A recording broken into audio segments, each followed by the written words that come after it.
Vamos hacia el final de mayo, nos vamos hacia el mes de junio, el tiempo avanza, que es una barbaridad, tenemos que aprovechar el tiempo al máximo, tenemos que tratar de sacar el jugo, sacar el rendimiento a cada día, aprovecharlo para realizar cosas.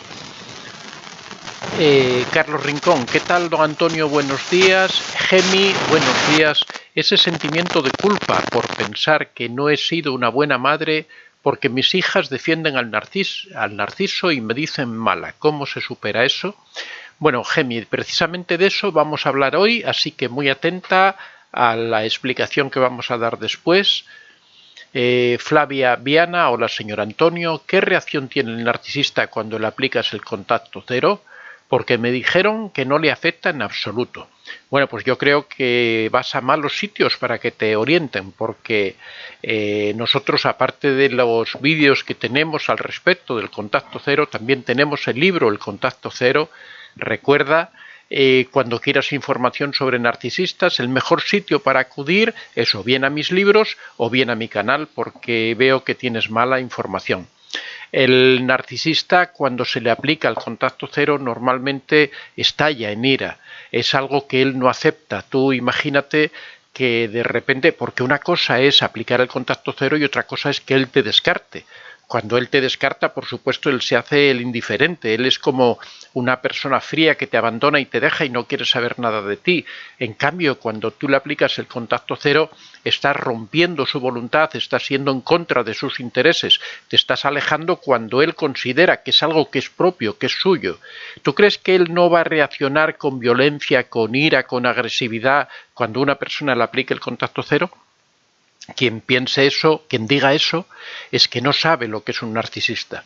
El narcisista es una persona que es posesiva, que considera que esas víctimas a las que él controla son de su propiedad y por supuesto no va a permitir de ninguna manera, va a hacer todo lo posible y lo imposible para evitar que se le aplique el contacto cero.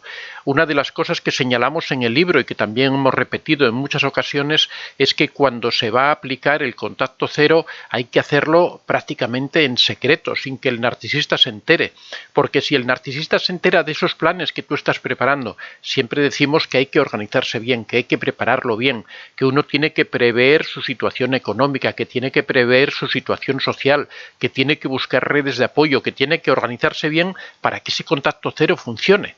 Entonces, cuando uno está organizando todo eso, cuando está preparando todo eso, tiene que hacerlo siempre de espaldas al narcisista, porque si el narcisista se entera de esos planes, si el narcisista observa que esa persona está preparando su situación para poder alejarse, ya sea tratando de encontrar un trabajo, ya sea contactando con los antiguos amigos o con familiares para que le ayuden, por ejemplo, en el alojamiento, en cualquier situación personal. Si el narcisista se da cuenta de todo eso, va a hacer lo imposible, lo posible y lo imposible para evitarlo de cualquier manera, a cualquier precio.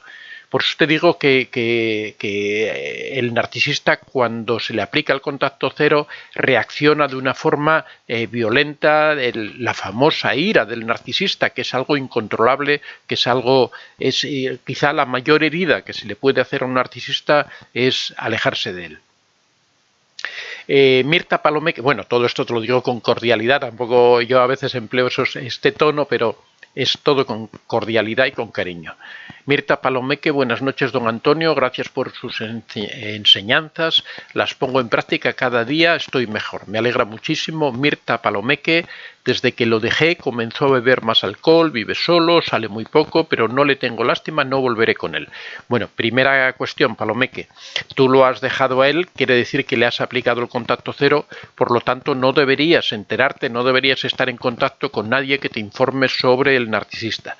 Todo esto de beber alcohol muchas veces es un mecanismo para tratar de crear victimismo, de crear sentimiento de culpa en ti, precisamente de lo que vamos a hablar hoy, de hacer que tú te sientas la culpable de lo que a él le está ocurriendo, y con eso lo que trata de lograr es debilitar tu postura y que regreses. Tienes que tratar de distanciarte de él lo más posible, no saber nada de él, no tener información, que nadie te hable de él, tienes que romper con sus amigos, tienes que romper con cualquier persona que tenga contacto con el narcisista, cualquier persona que te informe de lo que está ocurriendo con él, tienes que romper, porque todo eso en la mayoría de los casos no son más que estrategias para hacer que te sientas culpable, para hacer que te sientas víctima y que para tratar de subsanar ese mal regreses con el narcisista y evites su destrucción, que la mayoría de las veces es simulada para tratar de atraer la atención.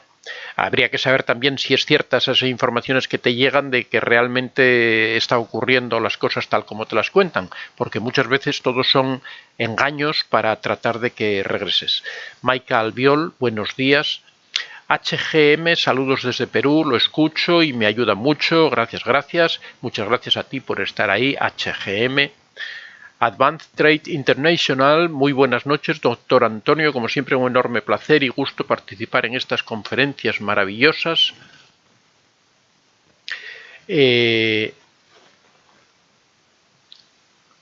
Atenea Griega, buenos días desde Barcelona. Mabel C, un placer escucharte, Antonio, muchas gracias Mabel, muchas gracias Atenea. Raza de Bronce, buenas noches desde México, hola, buenas noches, mucha salud para todos.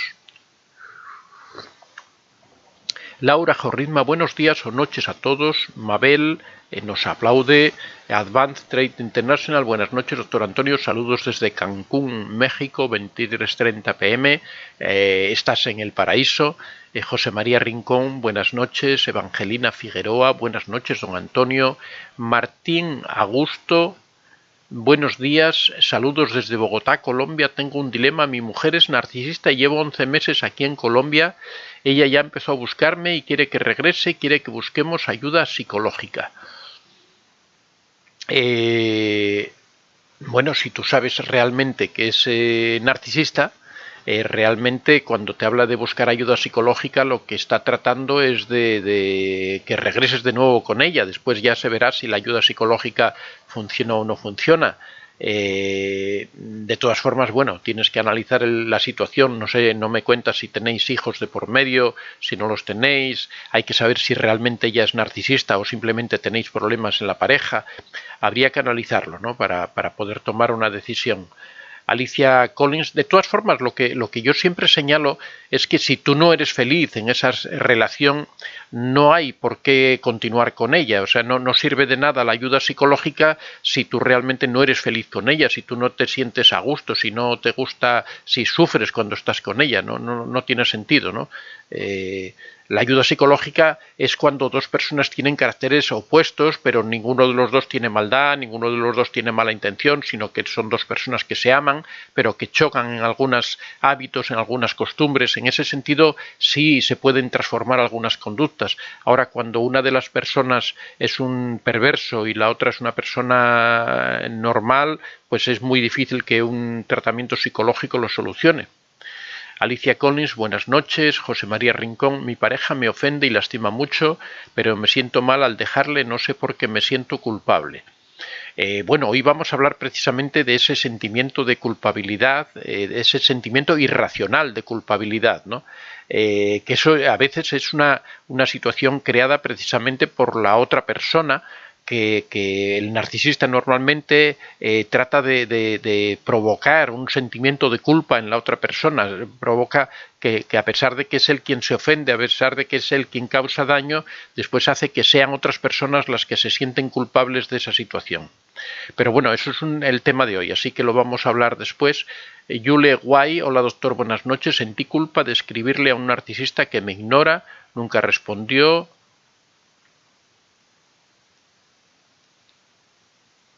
A ver por qué se salta de repente. Aquí. Me ignora, nunca respondió, no le hice nada. Bueno, el sentimiento de culpa muchas veces es un sentimiento irracional, vamos a verlo, también muchas veces es un sentimiento racional, es el tema del que vamos a tratar. La culpa es un mecanismo evolutivo que es beneficioso para las personas, después lo vamos a explicar, pero cuando se hace irracional es cuando causa daño a las personas. Pero bueno, eso lo vamos, después te lo explico y si tienes alguna duda, después te la respondo.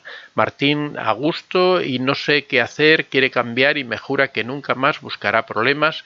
Bueno, si es un narcisista, estos juramentos de que van a cambiar, de que van a solucionarse todo, esto no son más que razones para que vuelvas con él, pero bueno, o con ella, pero hay que saber si realmente nos estamos encontrando con un narcisista o no, eso habría que examinarlo. Ahora, lo que yo te digo es eso, si tú sientes que esa persona te hace daño, si tú sientes que esa persona te maltrata, que te falta el respeto, eso no creo que tenga solución. Eso son cosas que normalmente no se pueden cambiar. María, hola, saludos desde Texas. Lorda Pou, buenos días. Don Antonio, un saludo a todos. Perla Gil, buenas noches, don Antonio. Acá estamos firmes y agradecidas siempre. Muchas gracias, Perla Gil.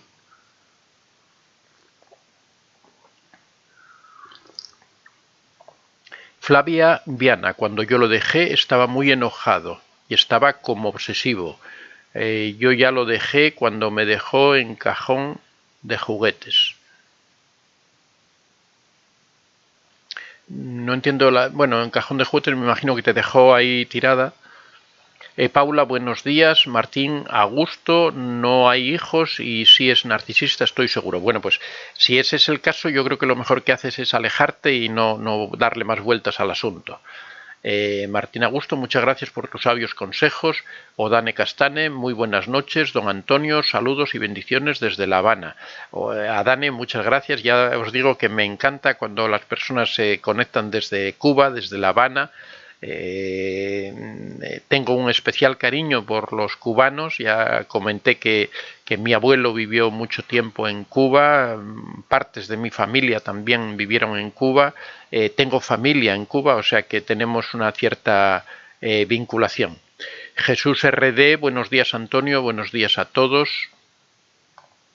Bueno amigos, pues hoy el tema que vamos a tratar es precisamente este tema de la culpa, de cómo existen, por así decirlo, dos formas de culpa. Hay una culpa racional, que es una culpa evolutiva, y una culpa irracional, que es una culpa que causa daño a la persona, que causa dificultades, y hoy vamos a ver un poco la diferencia entre cada una de ellas.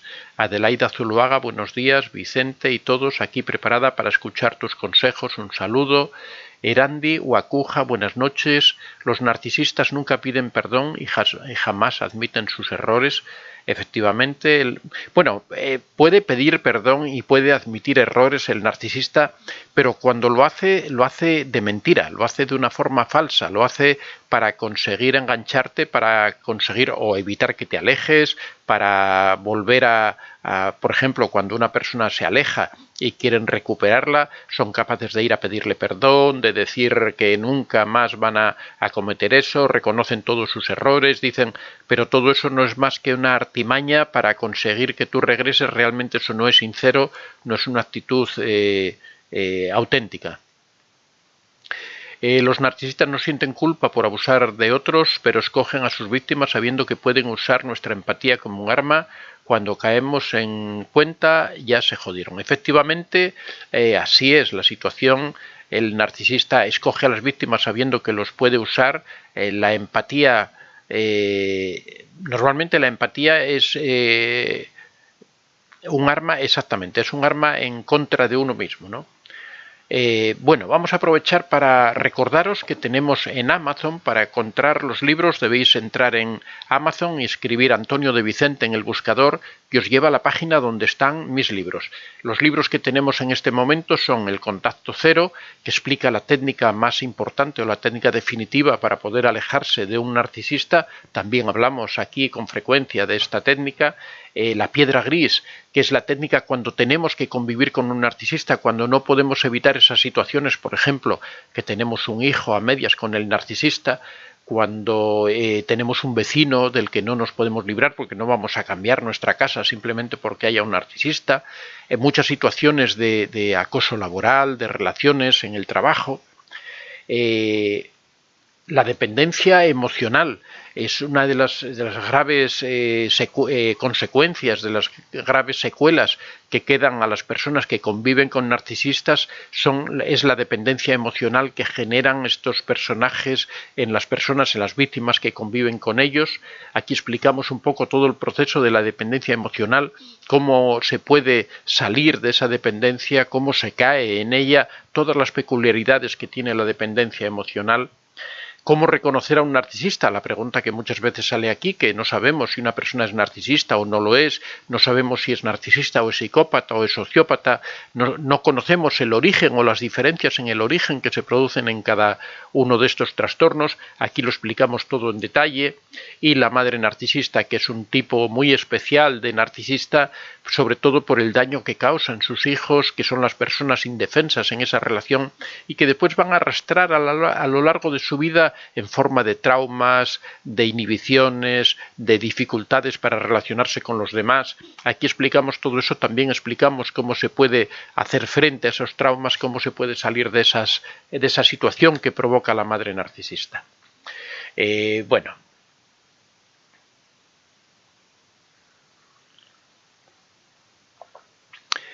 Paula, para allá me iría yo ahora unos meses, para Cancún, me imagino que te refieres, maravillosa tierra. Flavia Viana, a ver, un momentín porque se apagó la cámara, ahí estamos de nuevo. Flavia Viana, ¿siente el narcisista cuando se siente rechazado? Claro que siente el narcisista cuando se siente rechazado. Es uno de los sentimientos que más le molestan al narcisista. A ver si la cámara se... Sí. Ahí está funcionando. Disculpad que estaba pendiente de la cámara.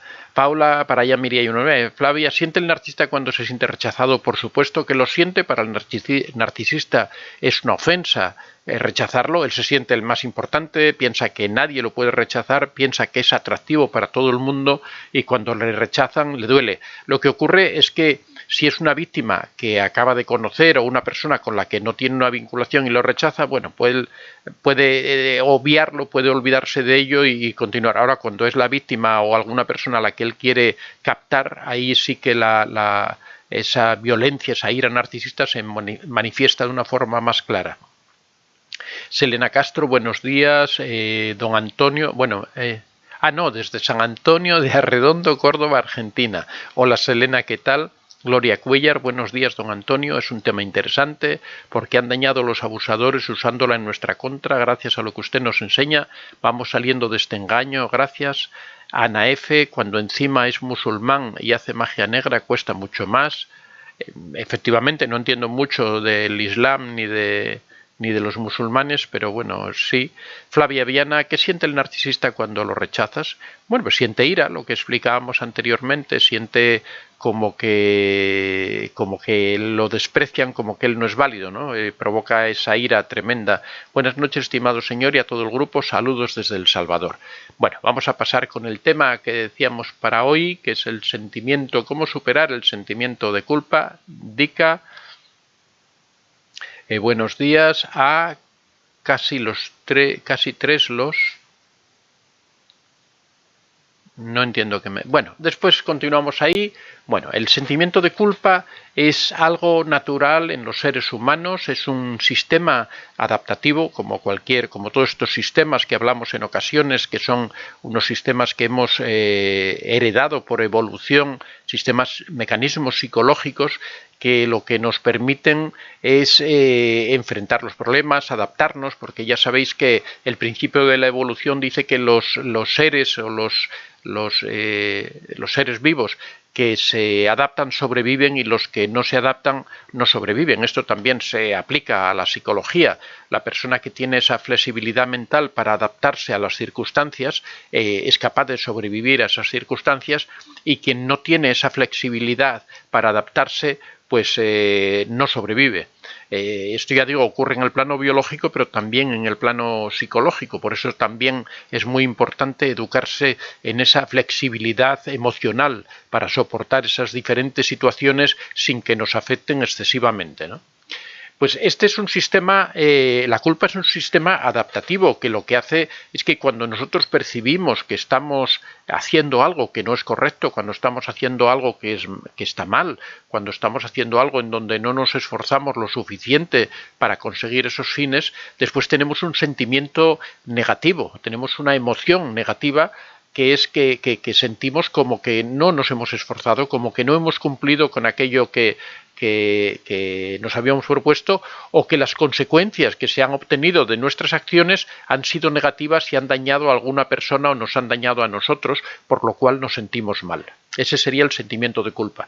En principio es un sentimiento adaptativo que lo que busca es que prestemos atención a las cosas que hagamos, que nos fijemos en cuando hacemos cosas, hacerlas adecuadamente para evitar dañar a los demás o evitar dañarnos a nosotros mismos, para lograr obtener buenos resultados con lo que hacemos.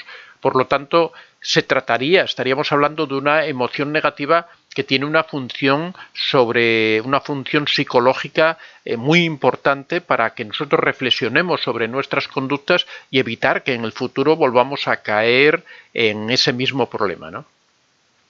Aunque ese fin adaptativo, esa faceta positiva, adaptativa que tiene, puede transformarse en negativa, en influencia negativa sobre las personas cuando ese sentimiento de culpa se hace irracional, cuando ese sentimiento de culpa no está sustentado sobre hechos fundados, no está sustentado sobre hechos reales y hechos que han ocurrido y que realmente nos transmiten ese sentimiento de culpa.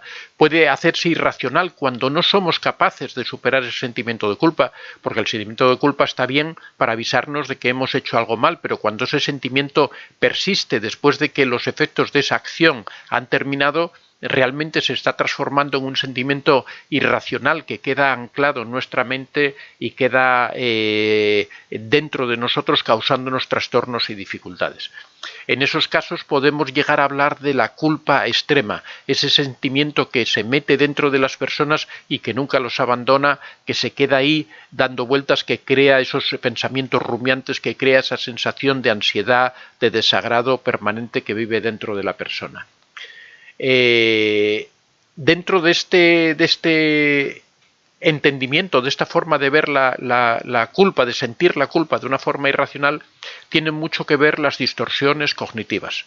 Ya hemos explicado en otro directo que hemos hecho hace un tiempo la diferencia entre distorsiones cognitivas y disonancias cognitivas, que son dos cosas completamente distintas.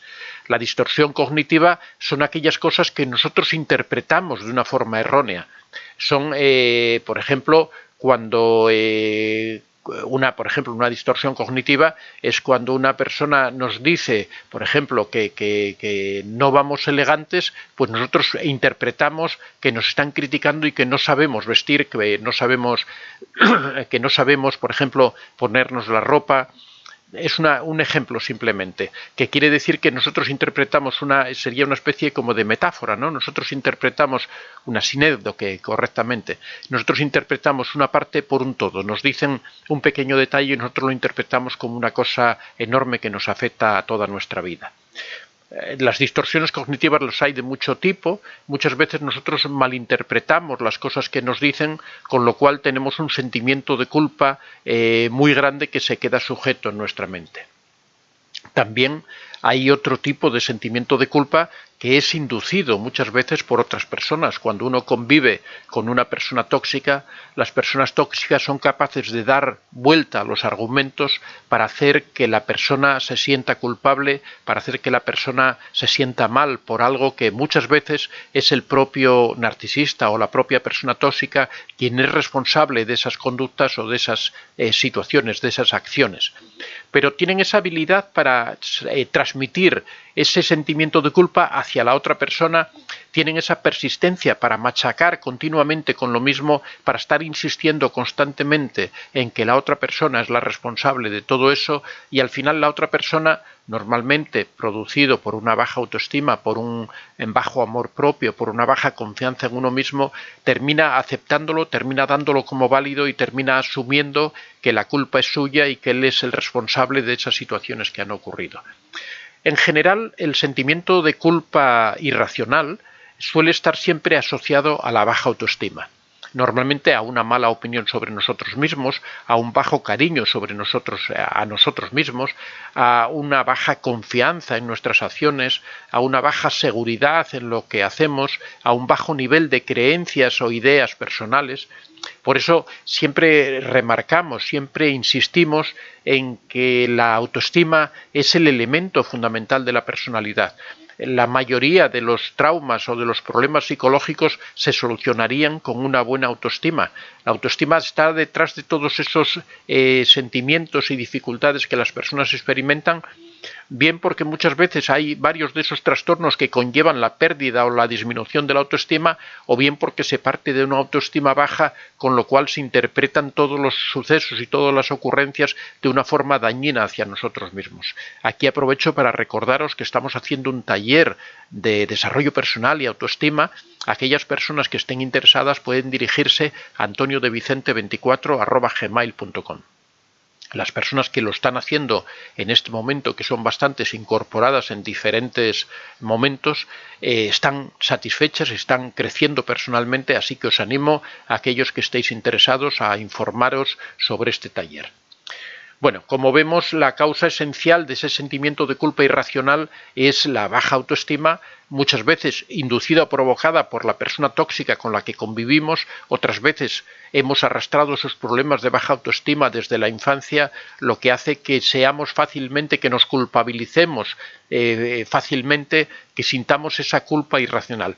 Porque ya digo que la culpa natural, la culpa positiva, es buena, ayuda a corregirse, ayuda a mejorar nuestras situaciones. Sin embargo, la culpa irracional nos arrastra, nos hace sentir mal, nos hace sentir como que no tenemos calidad humana, como que no tenemos capacidad para convivir con esa persona. Entonces ahora vamos a pasar a cómo afrontar ese sentimiento de culpa, tanto la culpa racional como la culpa irracional, porque la culpa racional también hay que superarla, aunque normalmente si se tiene una buena autoestima, ese sentimiento de culpa no dura mucho, la persona es capaz de procesar esas emociones rápidamente, la culpa no es más que una emoción negativa que tenemos que procesar, igual que procesamos la tristeza o igual que procesamos el desánimo, ¿no? con racionamiento, con análisis de la situación, ¿no? Vamos a ver ahora cómo podemos enfrentar el sentimiento de culpa irracional.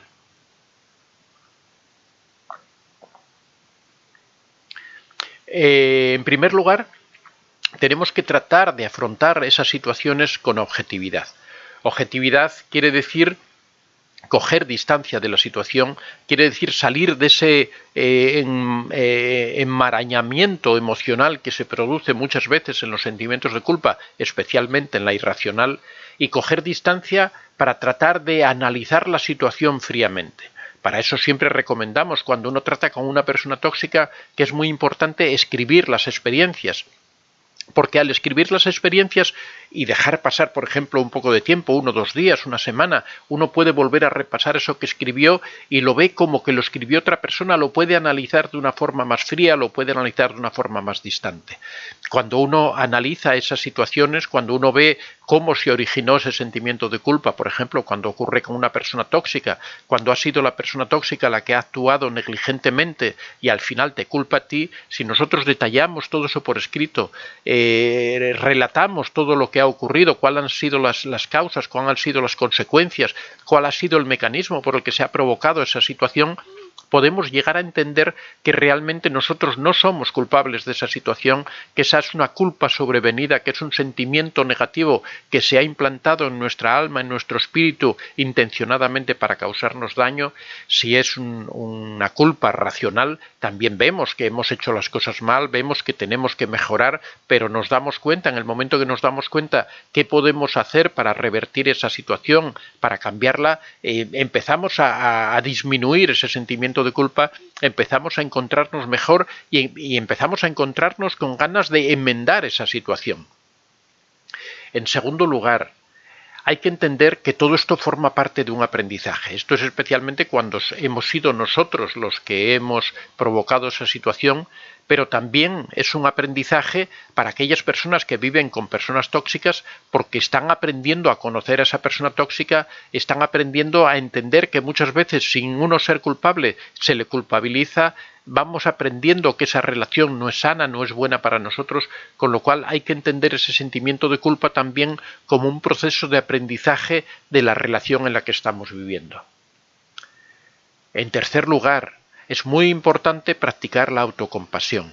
La autocompasión significa reconocer que no somos perfectos, significa reconocer que nos podemos equivocar, significa entender que cuando uno se equivoca también uno tiene que saber perdonarse, uno tiene que entender que no somos perfectos, que podemos estar constantemente cometiendo errores y que eso no significa que nos tengamos que descartar, sino que tenemos que tener un poco de compasión con nosotros, tenemos que evitar caer en el victimismo de machacarnos, de acusarnos, no tenemos que ser crueles con nosotros mismos, al igual que perdonamos a nuestros amigos, al igual que perdonamos a otras personas cuando se equivocan, decimos, bueno, habrá sido fruto de las circunstancias, fue un momento de descuido, quizá no estaba suficientemente preparado para abordar esto, pero con esta experiencia seguramente sí se va a preparar para ello.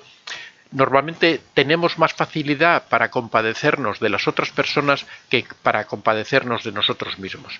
Por eso es muy importante practicar la autocompasión, tenerla en cuenta permanentemente. Cuando uno se equivoca, no quiere decir ser complaciente con los errores, la autocompasión. La autocompasión quiere decir reconocer que no somos perfectos, porque nadie es perfecto y con lo cual todos estamos sujetos a equivocarnos y por lo tanto a tener sentimiento de culpa. También cuando todas estas circunstancias vienen de una persona tóxica, que es la que nos provoca, también nosotros tenemos que tener autocompasión para que ese sentimiento de culpa no cale muy hondo, no llegue a destruirnos emocionalmente, no llegue a instalarse definitivamente en nuestra alma. En cuarto lugar, es muy importante comprender la complejidad de las circunstancias, entender que hay veces que hay situaciones que nos superan, que no somos capaces de hacer frente a todo, que hay situaciones cuando, por ejemplo, llega un problema y a continuación llega otro y después llega otro, llega un momento en que nosotros fallamos. Es posible que demos una buena respuesta al principio, es posible que la segunda vez también, pero a la tercera ya estamos debilitados, ya nuestro carácter no es el mismo, nuestra energía se va debilitando. Entonces tenemos que comprender que hay situaciones que nos superan, que hay muchos factores que nosotros no podemos controlar, que dependen de otras personas, que no podemos sentirnos culpables por aquello que han cometido otras personas, no tenemos que sentirnos culpables por circunstancias que son naturales a la vida. Si, por ejemplo, imaginaros que no sé, por ejemplo, vamos con nuestro auto y de repente entramos sobre una placa de hielo, el coche se nos va y chocamos.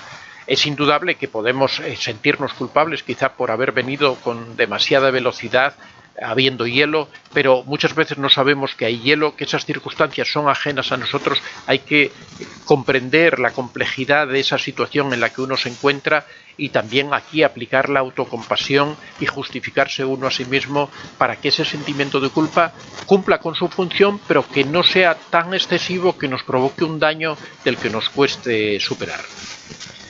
En quinto lugar, cuando sea necesario, hay que pedir disculpas. Es una situación, un ejercicio que ayuda mucho a la persona. Si de verdad reconocemos, analizamos la situación como hemos visto, la vemos desde una perspectiva objetiva y nos damos cuenta de que sí hemos hecho algo mal, que ha provocado un daño sobre otra persona, pues debemos pedir disculpas. Si en medio de una discusión nos hemos alterado y en ese momento de alteración hemos ofendido a la otra persona, a una persona a la que seguramente queremos, a la que seguramente apreciamos, y por eso discutimos precisamente con ella, ¿no? Porque si no nos interesara seguramente no discutiríamos con ella, pero le hemos faltado al respeto, pues lo lógico es que una vez que han vuelto las aguas a su cauce, una vez que hemos reflexionado, que lo hemos analizado de una forma objetiva y nos damos cuenta de que hemos cometido un error, lo más lógico, lo más natural y también lo más necesario es ir y pedir perdón. Es algo que ayuda mucho a reducir el sentimiento de culpa. Ya digo, esto es en las circunstancias en las que nosotros nos damos cuenta de los errores que hemos cometido. Tampoco quiere decir que cuando nos sintamos víctimas por la acción de una persona tóxica que nos está endosando su culpa, que nos está transmitiendo su sensación de culpa para acusarnos a nosotros de ser responsables de esa acción, en esos casos no hay que pedir perdón porque realmente no somos nosotros los responsables. Por eso es muy importante la reflexión al respecto. El perdón hay que pedirlo cuando uno es el responsable. Cuando uno no es el responsable, nunca hay que pedir perdón porque entonces ya no es pedir perdón, sino que es sumisión. En sexto lugar, hay que aprender a pasar página. Por supuesto que cometemos errores, pero esos errores están circunscritos en un tiempo, en una limitación temporal.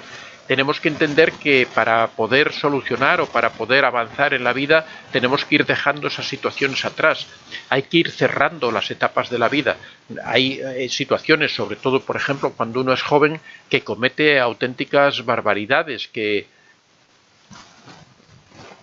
hace cosas de las que después se arrepiente precisamente por ese carácter juvenil, por ese ímpetu, por esa falta de experiencia, por esa falta de conocimiento, y después se arrepiente, siente culpa, pero claro, todo eso hay que poner un límite y llega un momento en que uno tiene que ir cerrando puertas. Si uno se equivocó, pues se equivocó, uno no pudo solucionarlo, pues no pudo solucionarlo, pero uno tiene que continuar la vida porque a lo largo de la vida tendrá nuevas oportunidades para subsanar eso que ocurrió, para tratar de enmendarlo, para tratar de cambiar él personalmente y sobre todo lo más importante para lo que funciona la culpa es para evitar que esa situación se vuelva a repetir. Realmente, como dije al principio, la culpa es un proceso adaptativo, es una emoción adaptativa y lo que trata de evitar la culpa es que esa situación que se produjo un momento se vuelva a repetir. Otra situación, otra circunstancia que ayuda mucho a las personas que tienen culpa es poder conversar con alguna persona que tengan próxima, con alguna persona de confianza, con algún amigo, a veces con su pareja, si tienen confianza con su pareja, si tienen esa relación de complicidad, que es lo normal en una relación de pareja, es bueno conversar y explicar esa situación porque ayuda a entender de una forma objetiva, ayuda a tener el punto de vista de otra persona y también ayuda a descargar nuestra conciencia, nuestro espíritu de esa pesada carga que significa el tener que arrastrar la culpa. En caso al final de que estos sentimientos de culpa sean muy profundos, nos afecten personalmente en la vida, seamos incapaces de continuar. Por ejemplo, hay personas que tienen un sentimiento de culpa, por ejemplo, en el fallecimiento de algún familiar, en que han provocado algún tipo de accidente que ha tenido unas consecuencias gravísimas. Hay personas que son incapaces de superar estas situaciones, son situaciones realmente muy difíciles en la vida. A veces personas que han convivido que han vivido relaciones tóxicas con otras personas, con narcisistas, con psicópatas, y han interiorizado tanto el sentimiento de culpa que les afecta la vida de tal forma que no son capaces de seguir adelante. En todos estos casos, lo más recomendable es recurrir a un psicólogo, a un profesional de la salud mental, que seguro te ayudará a poder superar ese momento, a poder superar ese trance. Bueno amigos, hasta aquí esta explicación de lo que es el sentimiento de culpa. Ya os digo que existen estos dos tipos de culpa, una culpa racional que tiene un mecanismo que es un mecanismo, una emoción evolutiva, una emoción que trata de ayudarnos a mejorar, de evitar que volvamos a cometer errores, y también una culpa irracional, una culpa que en ocasiones llega a ser extrema, en la que nosotros quedamos anclados, quedamos enganchados de una forma irracional, como digo, en esa situación y somos incapaces de superar esa emoción que nos provoca. Bueno, ahora vamos a pasar ya a las preguntas.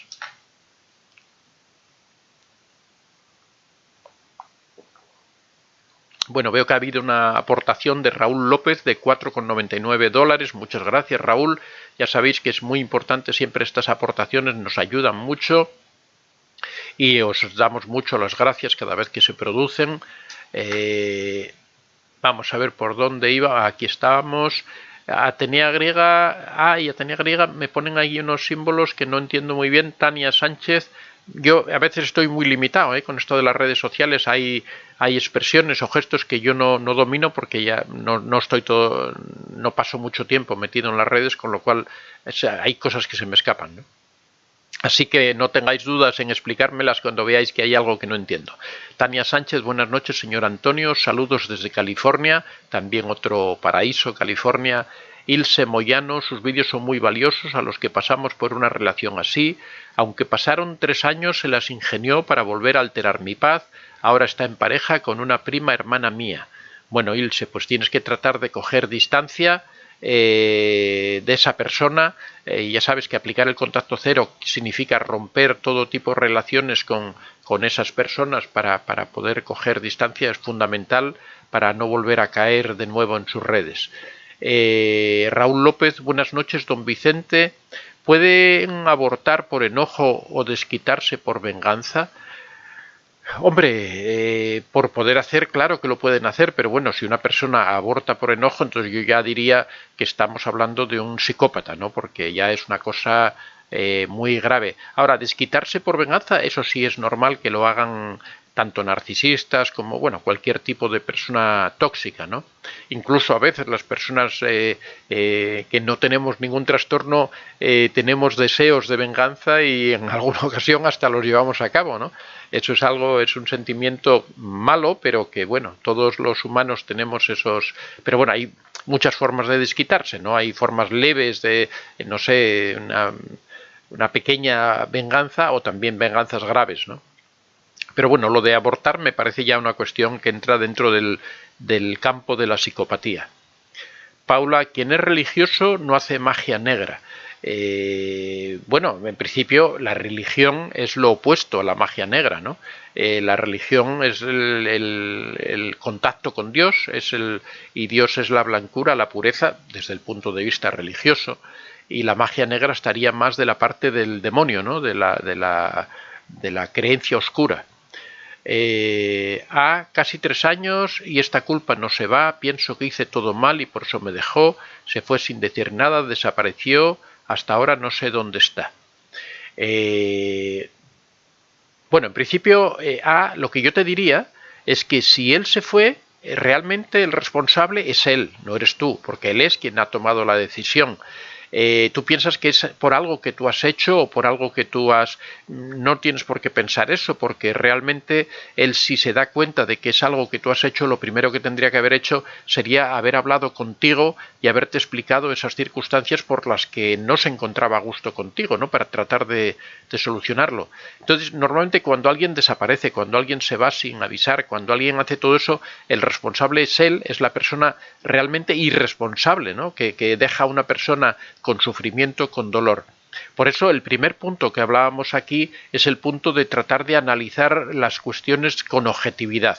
Yo creo que tú estás dolida, estás sintiendo una dependencia emocional y eso te hace sentir culpable de la situación.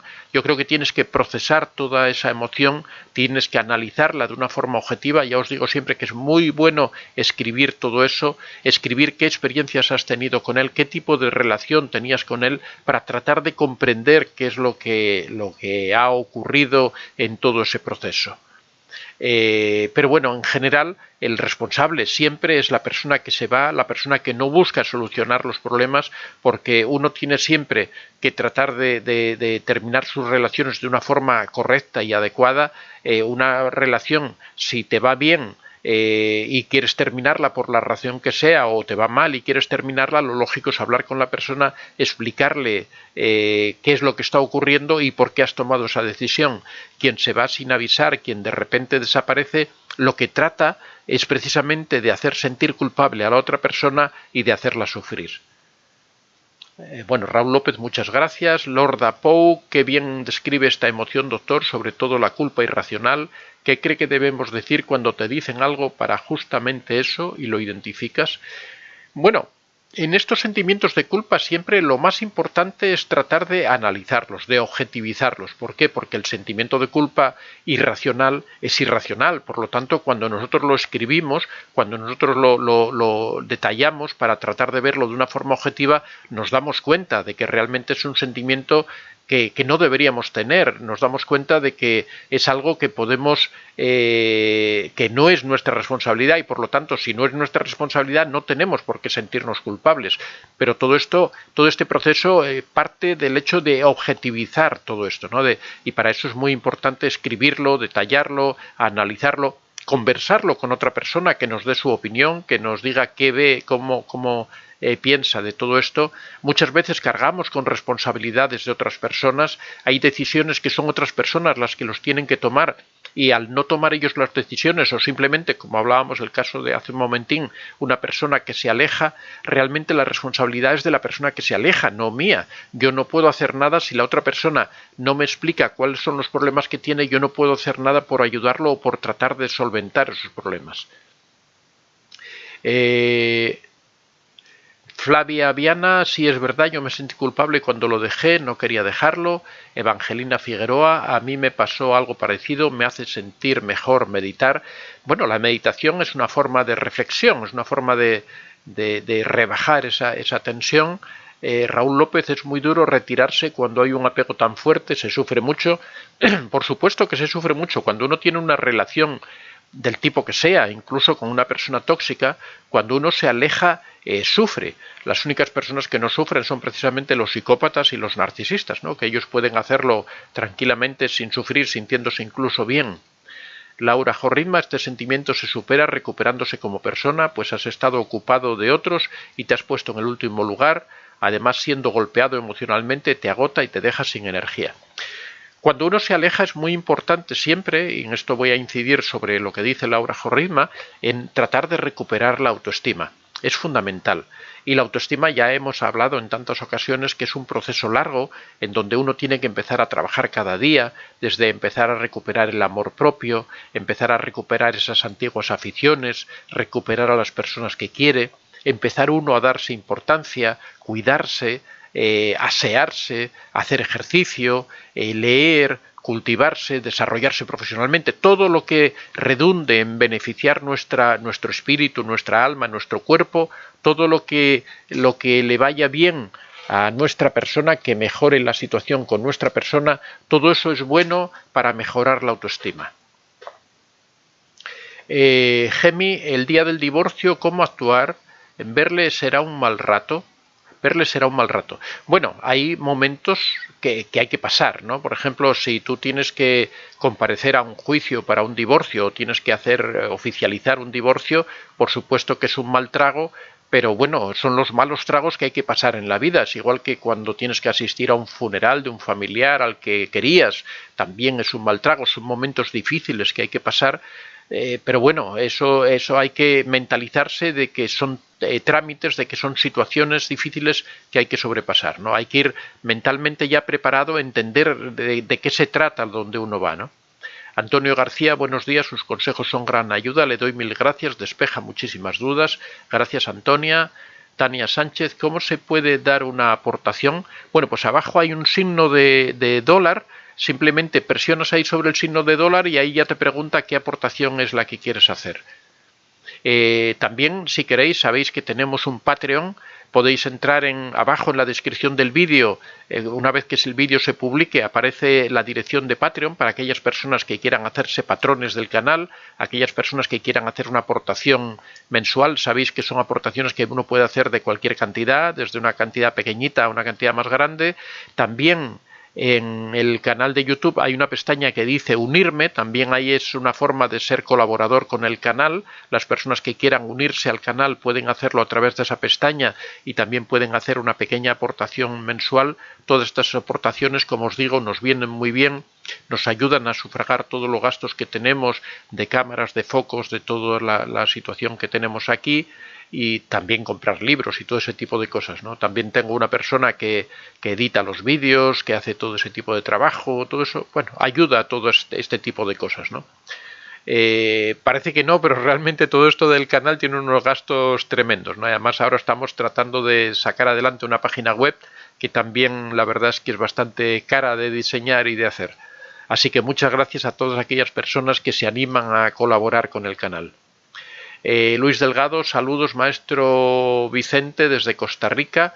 Bueno, como veis, hemos explicado, por hacer un pequeño resumen, que la culpa es un mecanismo adaptativo, que es un mecanismo que está creado por la evolución para ayudar a las personas a evitar que vuelvan a recaer en sus errores, en aquellas faltas que han cometido, en aquellas cosas que han hecho mal, pero que muchas veces ese sentimiento de culpa, que es una emoción negativa adaptativa, se transforma en una creencia irracional, en una forma irracional de ver las cosas. Aquí también tendríamos que entrar, que también hemos hablado en algunas ocasiones, en las creencias irracionales que tenemos las personas.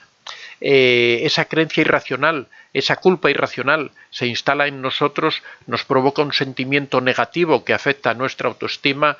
Cuando tenemos esa culpa irracional, nuestra autoestima disminuye, aunque también es una pescadilla que se muerde la cola, ¿no? Porque también la baja autoestima provoca que tengamos con mayor frecuencia este tipo de culpa irracional.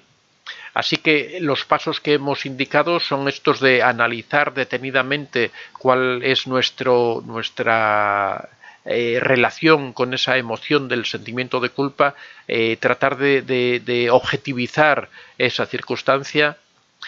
Bueno, Fabiola Valencia se ha hecho fan del canal, muchas gracias.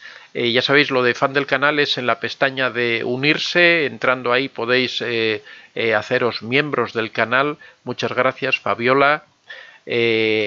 Bueno, recordaros también los libros en Amazon, Antonio de Vicente 24 @gmail. Entráis en Amazon y escribís arriba Antonio de Vicente, con eso es suficiente. Y podéis acceder a los libros aquellas personas que quieran ampliar conocimientos, que quieran saber de algo en profundidad, en alguno de los temas de los que tanto hablamos aquí. A final de este mes, calculo, va a salir el siguiente libro que trata de cómo recuperarse, que es un tema que es constante en el canal, cómo recuperarse después de haber tenido una relación tóxica, cómo salir adelante, cómo reiniciar la vida.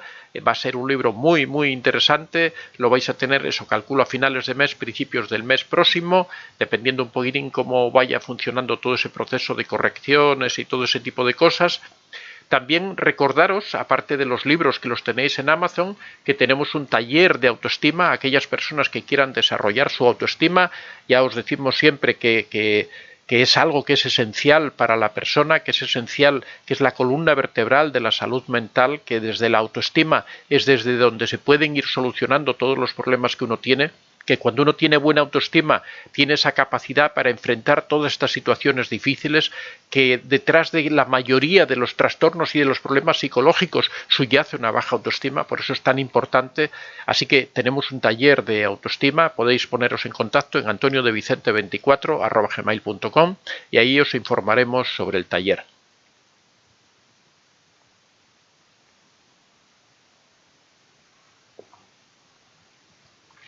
María Rincón dice: mi culpa es porque no me di cuenta antes los años perdidos y el daño que pude hacer yo a seres queridos por no saber alejarme antes. Saludos, gracias.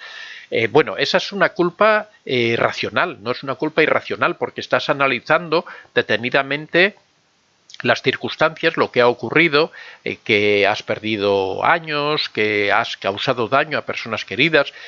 Eso está muy bien, Como decíamos, ayuda mucho el pedir perdón a esas personas a las que has hecho daño, ayuda mucho el ahora tratar de aprovechar los años que te quedan. Tienes que transformar el sentimiento de culpa, que es la verdadera función de la culpa, tienes que transformarla en energía para transformar tu vida, para tratar de subsanar esos errores, para tratar de mejorar como persona, para usarlo como impulso para este renacimiento que vas a tener posteriormente. Precisamente ese es el verdadero mecanismo de la culpa, por eso es un mecanismo adaptativo, porque nos ayuda a adaptarnos a la vida. Entonces María, tienes que tratar de sacar todo el jugo que te está proporcionando la culpa, toda esa energía, esa fuerza que te está dando, tienes que utilizarla para provocar una transformación en tu vida. Entonces no lo veas como algo negativo, sino que trata de mirarlo como algo positivo.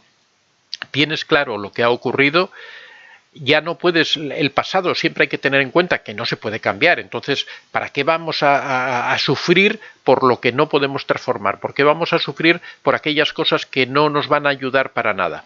Vamos a tratar de, lo único que te puede ayudar el pasado es la enseñanza que te está dejando. Ese sentimiento de culpa es una enseñanza para el futuro, así que dale vuelta a la tortilla. Enfoca esa culpa hacia adelante, enfoca esa culpa como energía de transformación y trata de eso, aprovechar la vida. Te quedan por delante bastantes años, trata de hacer realidad todos esos sueños que tenías, todas esas cosas que de joven quisiste hacer y que por esos años que has pasado con esa persona tóxica, con ese narcisista o psicópata o quien sea, que has perdido, pues trata ahora de hacerlo realidad. Por supuesto, los sueños casi nunca se cumplen, pero los sueños nos marcan la dirección en la que tenemos que ir. Si has querido desarrollar una vida laboral, si has querido practicar determinadas artes, deportes, aficiones, lo que sea, ahora es el momento para tratar de recuperar todo eso lo que puedas y tratar de ir haciéndolo realidad. Por supuesto que habrá cosas que si uno tiene ya 60 años y su ilusión era ser bailarina de ballet, va a ser difícil, ¿no? Seguramente puede aprender a bailar un poco, ¿no? Pero ya va a ser difícil que seas una bailarina de ballet profesional. Pero sí puedes enfocarte por ahí, sí puedes, por ejemplo, aficionarte al baile de salón o incluso puedes hacer algún deporte que sea similar. Hay muchas cosas que podemos hacer, muchas cosas que nos van a hacer sentir bien, que va a ser realizarnos como personas y eso es lo importante. Atenea griega, señor Antonio, pido perdón, se coló C, no significa nada. Bueno, no tiene mayor importancia, lo comento porque hay veces que salen símbolos que yo no sé interpretar porque pertenecen a códigos de las redes sociales y que yo no manejo muy bien. O sea, era solamente a título informativo. No pasa nada, no. Cynthia Woods, la culpa hacia un padre narcisista ya mayor al querer poner distancia, ¿cómo manejarla? Bueno, como siempre, hay que racionalizarla. Yo he hablado en muchas ocasiones sobre el mito de la familia. Se nos ha inculcado desde niños que la familia es importante, el respeto por nuestros padres, que estamos obligados a cuidar de nuestros padres, que no nos podemos alejar de ellos. Y yo digo que todo eso no es más que un mito, todo eso no es más que una mentira. Un mito es una mentira, o sea, dicho de una forma más diplomática, cuando no queremos decir que alguien es un mentiroso, le decimos es que eres un mitómano, ¿no? Es un eufemismo. Realmente la familia es un ente, una entelequia absurda que no tiene sentido. El único sentido que tiene la familia es cuando existen relaciones, cuando existe cariño, cuando existe amor, cuando existe apoyo, cuando existe acompañamiento. Eso es la familia. Ahora, cuando tú le quitas todo eso, ya no existe nada, es un cascarón vacío, es una palabra que no tiene ningún significado. Cuando tú tienes un padre, una madre que es narcisista, que te hace sufrir, que te maltrata, que te veja, que destruye tu autoestima, eso no es una familia, esa persona no es familiar tuyo en el sentido del cariño, del amor, de la protección que tiene que tener esa palabra. Por lo tanto, hay que procesar todo eso, entender lo que significa este mito de la familia, entender que tú no tienes ninguna obligación con tu padre. Si tu padre te ha maltratado, si tu padre ha sido una persona que te ha hundido, humillado en la vida, no tienes ninguna obligación para con él, no tienes ninguna obligación para apoyarlo, y eso es lo que hay que procesar, lo que hay que entender, hay que tratar de tener esa frialdad emocional para poder interpretar todo eso y para poder destruir estos mitos y esas cosas que nos han inculcado desde niños, porque muchas veces son los propios padres los que nos han inculcado precisamente esas ideas, ¿no? Es el propio narcisista el que te ha metido en la cabeza que tú eres el responsable de su salud, que eres el responsable de su vida, que eres el responsable de cuidarlo cuando él no pueda. Así que ya sabes, trata de procesar todo eso, pero y a la medida que lo vayas procesando vas a ir destruyendo ese sentimiento de culpa irracional en este caso. María, la piedra gris sería algo así como usar la lógica y mente fría durante el periodo de tiempo que se tenga que lidiar con ellos, más no usar el método como estilo de vida. Efectivamente, siempre decimos de la piedra gris que no se puede mantener durante el tiempo porque nos afectaría a nosotros mismos. Nosotros, si nos cercenamos emocionalmente, si nos metemos en un caparazón y no salimos de ahí, lógicamente nos estamos aislando del mundo.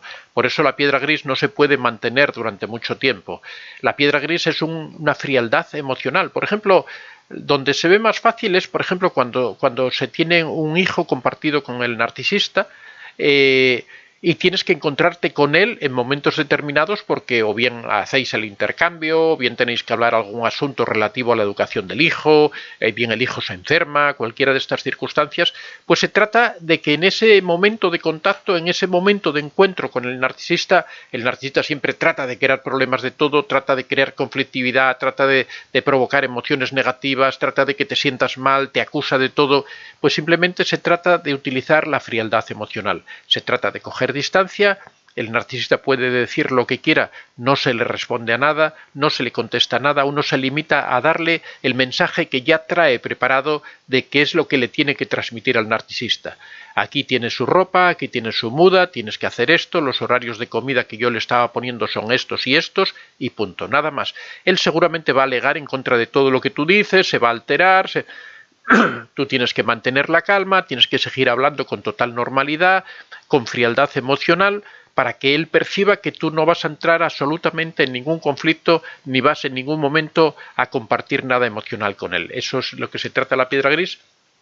De todas formas, ya sabéis que tenéis el libro en Amazon, por supuesto explicado en mucha más profundidad, analizando la diferente casuística que se puede dar en diferentes circunstancias, diferentes relaciones. No es lo mismo que sea un vecino con el que te encuentras ocasionalmente que tener un hijo con el narcisista, que sea tu madre la narcisista, por ejemplo, un padre narcisista, como vemos aquí. Hay muchas personas que, como antes hablábamos del asunto del padre narcisista, en muchas ocasiones hay personas que dicen no, es que yo no me quiero distanciar de mi padre, no quiero abandonarlo porque yo sé que al final me voy a sentir mal. Entonces lo que hacen es aplicar la piedra gris, que es siguen pendientes de su padre o de su madre, pero mantienen una distancia emocional grande. De esa forma solventan ese mito de la familia que tienen inculcado, esa idea de la familia que tienen inculcada, y al mismo tiempo evitan sufrir con esa persona, evitan que esa persona les transmita sus malas vibraciones, les provoque esa sensación desagradable que siempre uno tiene cuando tiene una relación con una persona tóxica. Bueno, ya se nos acaba el tiempo. Lord Apoe, pedir perdón es sano, es un acto noble, querer arreglar algo roto y reconocer que todos tenemos algo que aprender, porque nos equivocamos todos, porque hay quien jamás lo hace y prefiere mentir. Efectivamente, el pedir perdón normalmente es algo que nos relaja, que nos ayuda a descargar el sentimiento de culpa. Esther Vegana, Madrid, buenos días. Hola, buenos días. Nosotros ya nos estamos terminando, ya nos vamos. Esther, muchas gracias. El viernes a las 6:30 de la mañana estamos aquí de nuevo para aquellas personas que quieran compartir su tiempo con nosotros. Tendremos otro interesante tema. Muchas gracias a estas personas que han hecho aportaciones económicas. Ya os digo que son importantes para la evolución y el desarrollo del canal. Muchas gracias a todos. También son importantes para que podamos seguir haciendo nuevas cosas. Gracias, y ya sabéis, tenéis los libros en Amazon, también tenéis este taller sobre autoestima. Cualquier persona que esté interesada, antoniodevicente24@gmail.com. Muchas gracias a todos y hasta el viernes.